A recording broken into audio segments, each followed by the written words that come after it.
You mentioned to me that you were touring in support of that album, the Monsters Under the Bed album.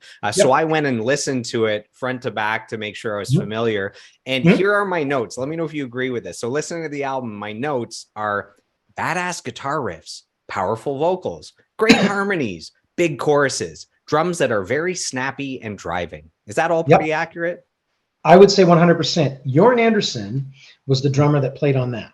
And Jorn Anderson is in my opinion, a legend as far as a drummer from Canada.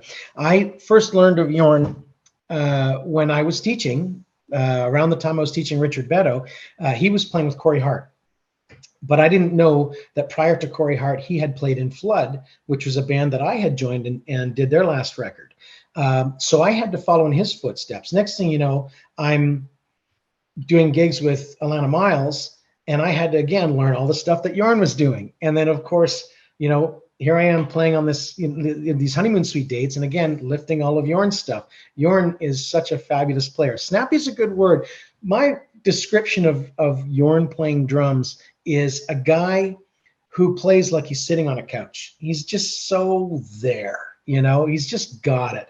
Comfortable, but he's got, such a great feel and great approach to everything. And I know he's extremely prepared, comes in with charts and all that stuff when he's ready to record. And it's usually a one and done or two and done, and that's it. But fabulous, fabulous player.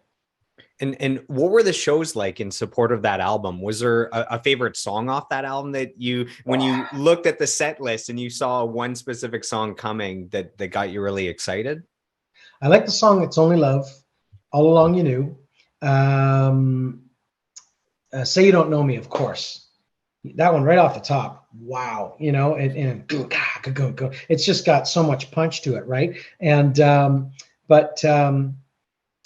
the other songs like outside of that, "Still Loving You," like maybe these are deeper cuts. It's sure the hits are great to play just from audience response, but when you learn to play, or you learn to play some of these songs and you're playing with these guys, and you might have a special spot in your heart for those particular tunes, and you've gotten to know, I got to know Derry a little bit and kind of crawl into his headspace. You kind of have a different appreciation for different songs and stuff. So there's a lot of stuff on that record that I really liked, and we didn't play all of it, but still great tunes. I love that song "It's Only Love."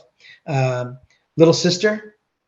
I don't know if you remember that one. Little Sister, Are You Crying? Yeah, I Another great song. actually, so I was out for a long walk and Yeah. I looked down, it said Little Sister. And there's a years later, there's a Queens of the Stone Age hit called Little Sister. So when I saw Little Sister for a moment before it started, I'm like, wait, did Queens of the Stone Age cover this song? But it's two different songs. So Right, right, that's how right. I remember that title so much. Yeah. Mm-hmm.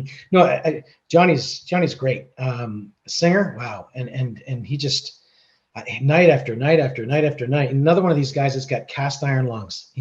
Just he was awesome. Really So liked it. so anytime I see a unique band name, I'm always curious where that name comes from. So I actually really enjoyed reading up on the history behind the name Honeymoon Suite. So until you actually talk to a band member, you don't know what's true or not. But when reading, it's that the band is from Niagara Falls, and Niagara Falls is the honeymoon capital of the world. So people honeymooning there, they would get the Honeymoon Suite. And that's the connection between where the band's from and the band name. So I don't know if that's true, but I was like, oh, that's actually a really cool name.